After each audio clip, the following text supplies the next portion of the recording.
Hello and welcome to another video. So today's video is a pretty wild video. So the cops have been trying to entrap me and monitoring me probably since I got out. Now, a little backstory. So why would they, care about me or whatever? Well, when I got busted, the cops, and I told the whole long story. You can go back and find the video. The cops stole, and I'm not talking about forfeiture. I'm talking about stealing the money, putting it in their pockets, and walked out with it to the tune of over $350,000. There was a suitcase that had like 550-ish in it. And when the paperwork came back for the forfeiture paperwork, that paperwork was at $225. Okay, so they straight up stole the money. I watched them do it. They popped open the suitcase. They took the suitcase in the other room.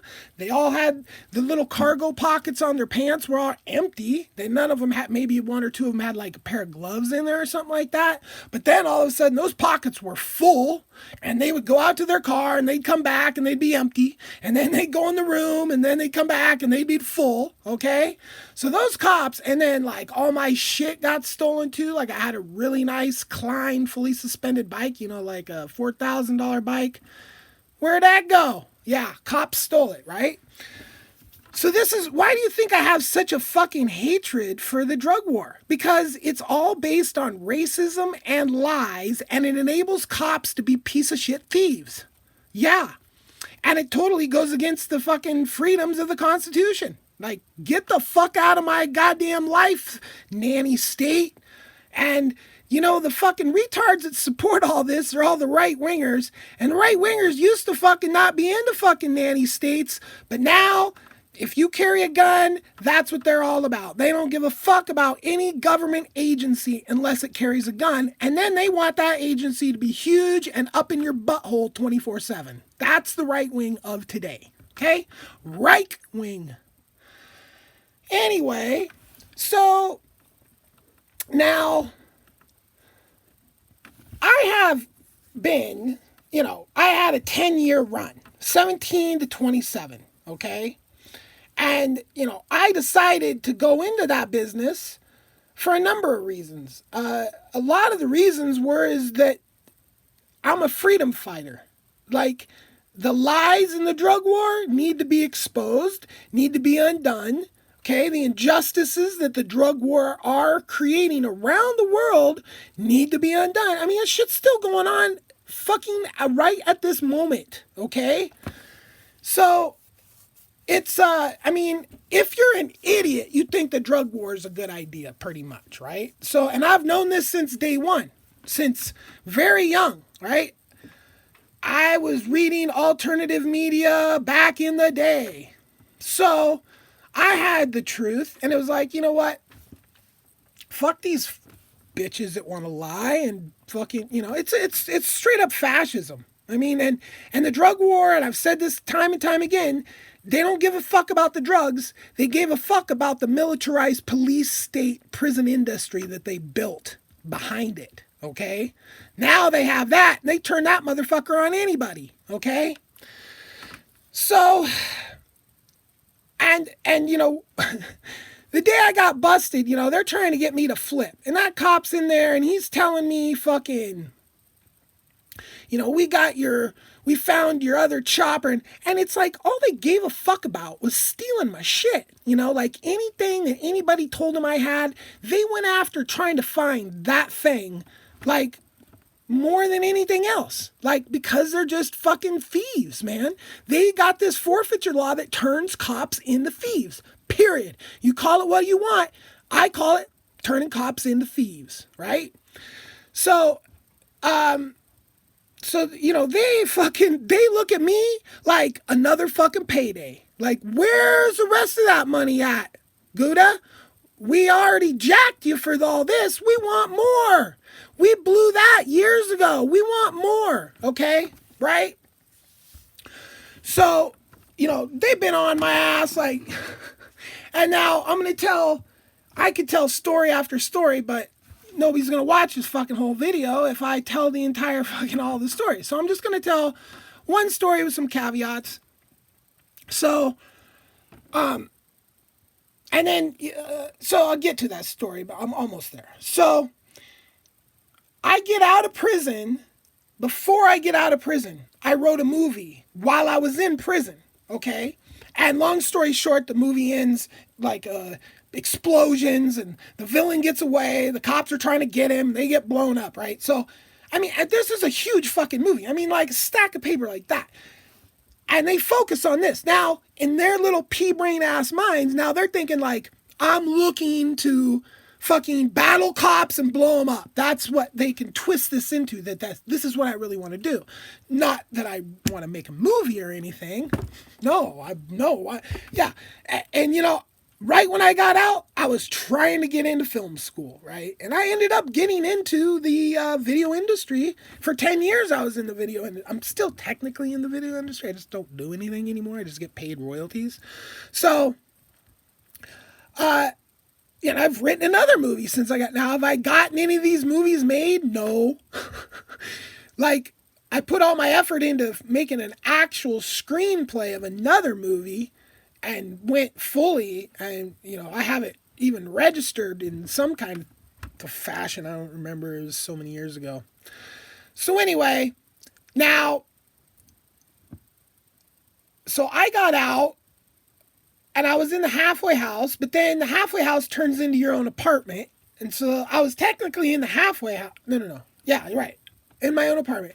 Then 2 months after that ended, I had this fucking neighbor that technically shouldn't even lived in the apartments anymore, according to the landlord's own rules, right? He had 2 complaints, right? And they didn't kick him out on his second complaint. So now here's another fucking night, and I'm working at Subway and getting up at like 3 o'clock in the morning. I'm the opening baker, right? And this fucker's got like, and I could just tell this is a whole other story. Long story short, I'm knocking on his door. He's out swinging. I win the fight with like 2 swings. He does more damage to himself, drunk and bashing himself on shit, falling down, crashing, dragging me in on top of him, right? Well, of course, then, now I'm back in jail. 2 fucking months after getting out of prison fucking halfway house, now I'm back in jail. And I'm looking at another fucking 7 years, right? So again, I'm not telling that story. Long story short, I go to trial. I like get the lowest assault that you can get. Now that technically could have put me back into federal prison for a violation for another shitload amount of time, right? But my PO, now whether he was keeping me out of the kindness of his heart or thinking like, oh, we want to nail this motherfucker. This guy wants to blow up cops and shit. Like he would show up to my house with a bulletproof vest on and shit, right? Not telling that story either. So, to get piss tests. So, you know, I'm talking, I'm like, dude, you know, the guy fucking swung. I didn't hardly, you know, I'm telling him the whole story from day one. Like, I called him up. I'm like, this is what's going on, right? Like, I got nothing to hide. So, I ended up now out having both a state and a federal probation officer, right? So my state probation officer, they had to put her in the loop to a certain extent, right? And she just couldn't keep the cat in the bag, okay? So I already knew, you know, I had some weird shit, like I was trying to sell some shit on Craigslist and some weird people were contacting me and all this, right? Okay. But now we're going to get to the actual, now this is a while after I've been out, right? Now I've got a girlfriend. We're like kind of living together, although, or just staying over at each other's place, right?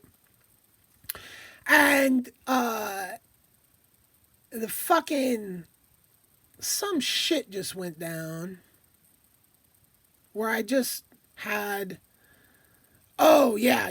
I was fucking, and again, I'm like, on this channel, I've been telling my entire life story in order, but then like there was a deletion, the order's fucked up, so the videos aren't necessarily in proper order. But I'm telling all these stories now. This story is way after the when I stopped telling the story. I haven't really been telling stories since I've been doing this whole iPad thing. I'm gonna get back to that. This is kind of a little bit of a start of it, but I just wanted to get this out there. Right? So now I was actually working for the carnival, believe it or not, because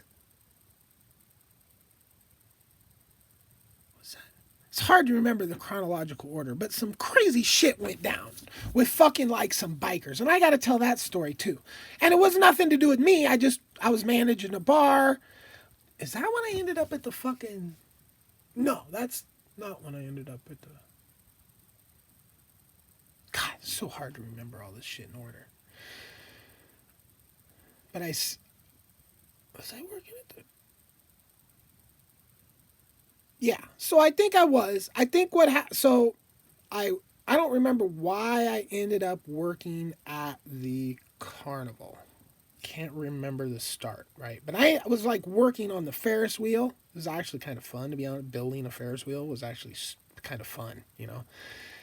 Like being up in there and climbing around like a monkey. It was actually fun. So, and then I was also remodeling so I wasn't like your standard carny, right? I didn't work at any fair. Like I worked after the fair and before the fair, and then at the shop working on the machines themselves, right? Like totally remodeling one, right? This giant the one that sucks you up to the wall and the floor drops out. Yeah. So and the owner painted the fucker the colors of my tattoos. That if you go look at that thing, it's this pinkish and it's this bluish, this blue and right. So anyway, so then, long story short, again, I fucking ended up like this guy wanted to fight this literal retarded dude. I mean, I say retard all the time, right? But this guy, his IQ was so low. And that's a case with a lot of people who work at the carnival, which makes it so scary for kids.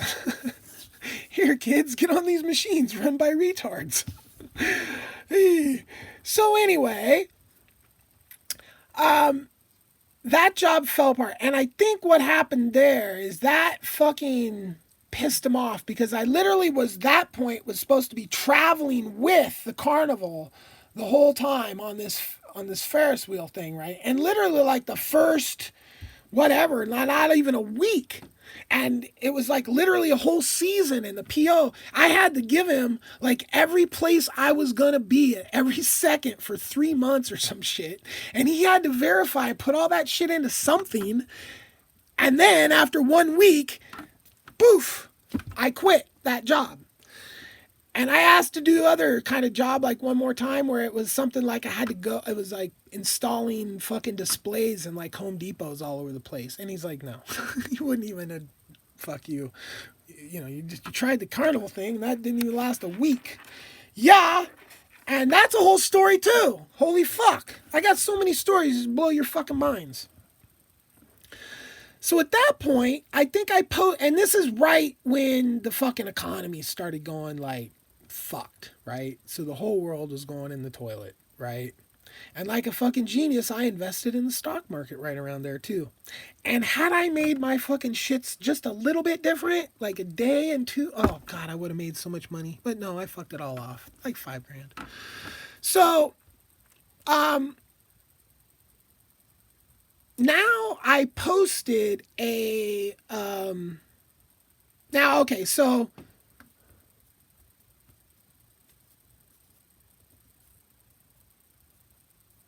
yeah, I think this is, it's hard to remember. I'm gonna have to think more about the actual time date of this, the progression. But I had posted on Craigslist to be a driver, right? So I had this car, a nice Volvo, and I was all licensed and insured, and I had been working in strip clubs, I think. Fuck, I don't know. It's hard to remember the progression. I did work in whether the order of everything escapes me currently, right? So I get this call from this woman, lady, girl, whatever, and she's like just chatting me up. Like, oh, I got drunk, I lost my license, I gotta go to, like, just too much information to the max. Like, and I'm thinking, this is fucking, okay, you need a ride. She's calling me because she might need a ride someday, and she'll call me for a ride. I'm like, just call me and I'll give you a ride. Or, we'll do a ride, right? But I'm more like focusing on like strippers and shit like that, right? Like, that was kind of what I was trying to get into.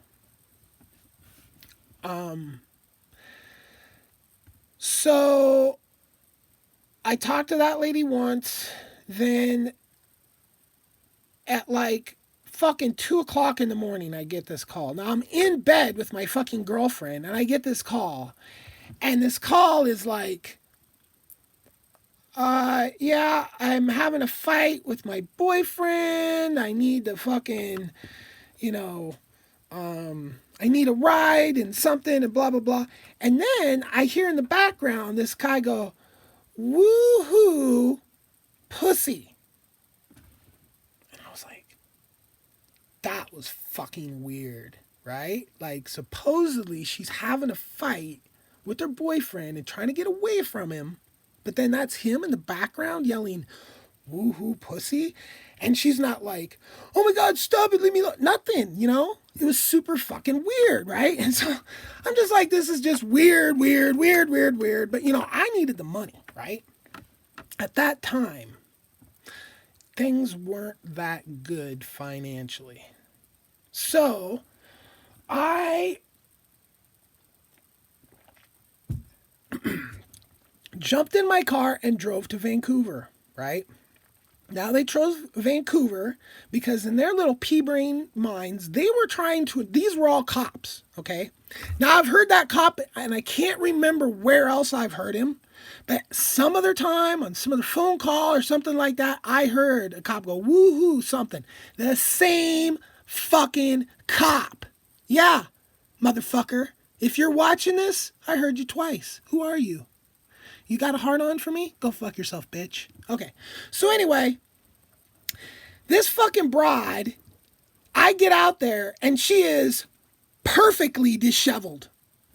Like, if you were to sit there and be like, okay, let's make you look like, let's button your shirt wrong. I just looked at her like, this is fucking, and she's standing like right on the fucking street. So it's just all fucking weird. So I pull up, hi, let's go, come on. And just da-da-da-da-da. And at the time, I had an iPhone, and I'm fucking just, I don't remember what I was looking at or playing with while we were driving, but I didn't say shit to the girl. I'm like, I'm a fucking cab driver. I'm not trying to chat up anybody.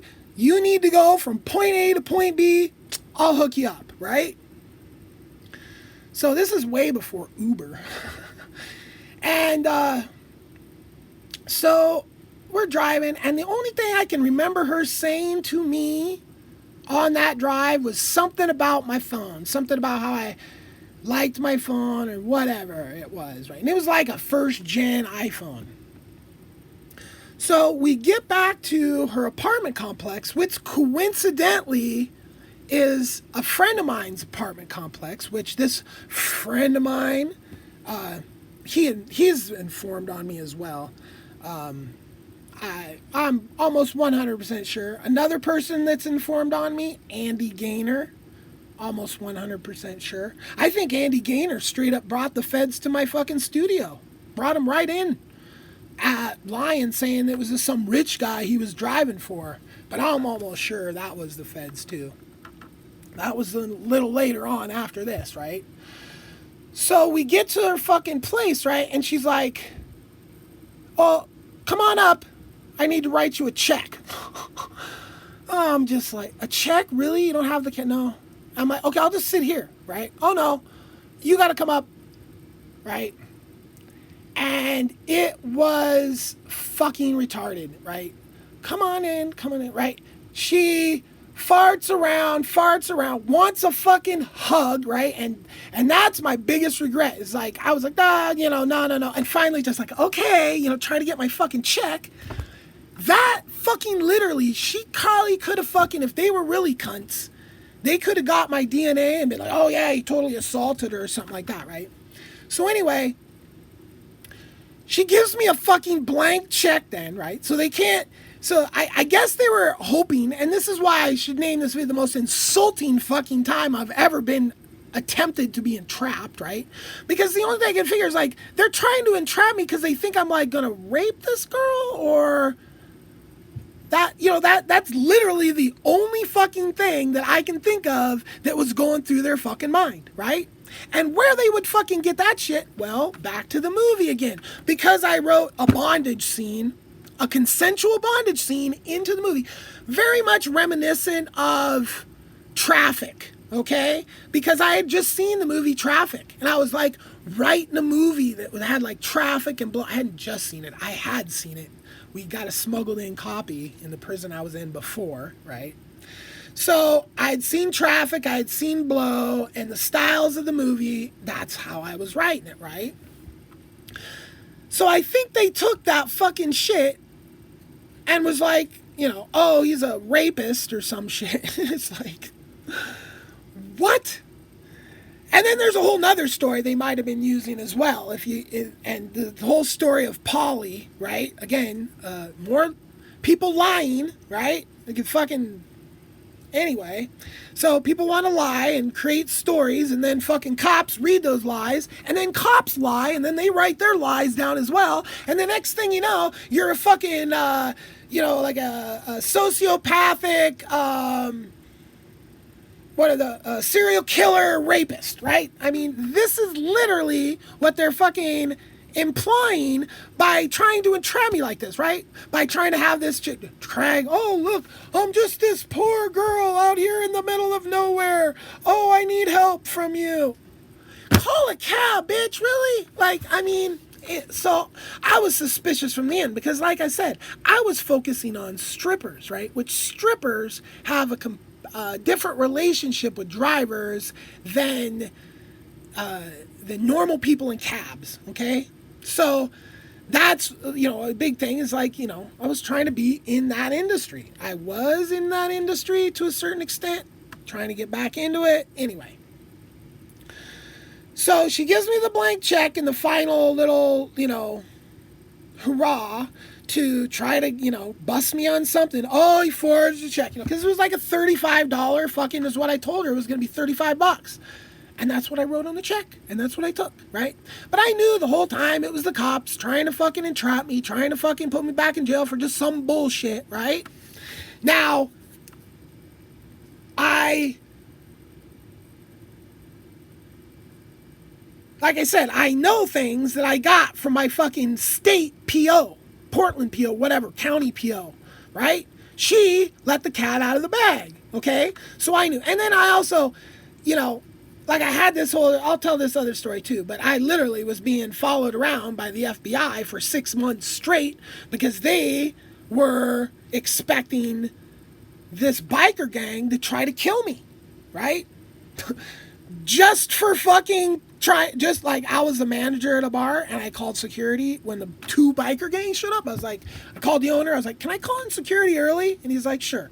And I called security and fucking said, hey, I got 2 biker gangs. Can you come in and be, oh no, I'm busy. And then that little bitch that I called right there, yeah, Chris, you're a little bitch because you ran your fucking neck and started all that shit, right? So fuck you, Chris. That's a whole nother. You know what? I got nothing but stories of just crazy shit. So you should like and subscribe to my channel because and hit the notification button, right? Because every time I decide to tell a story, like you want to hear this because these stories are literally real life beyond the movies. Because fiction has to stick to some, like Mark Twain quote here. I'll fuck it up all over the place. But basically, Mark Twain said that fiction has to kind of stay within the bounds of reality and what is possible. Reality doesn't. Yeah, like, this shit just is unbelievable, okay? Right? Your tax dollars going to fucking have an entire squad of cops fuck with me for a whole night. How much did they fucking get paid to do that? I don't know. Did they just take it out of the money they stole from me? I don't know. Okay? Yeah. The drug war is bullshit. All laws are bullshit. We need one law. Do no harm. Okay? Eliminate all this bullshit with cops and robbers and fucking judges and prisons and military. Eliminate all that shit. Not with violence, with knowledge, with education, with bringing up a population of people that are so effing smart, they don't need babysitters. Peace.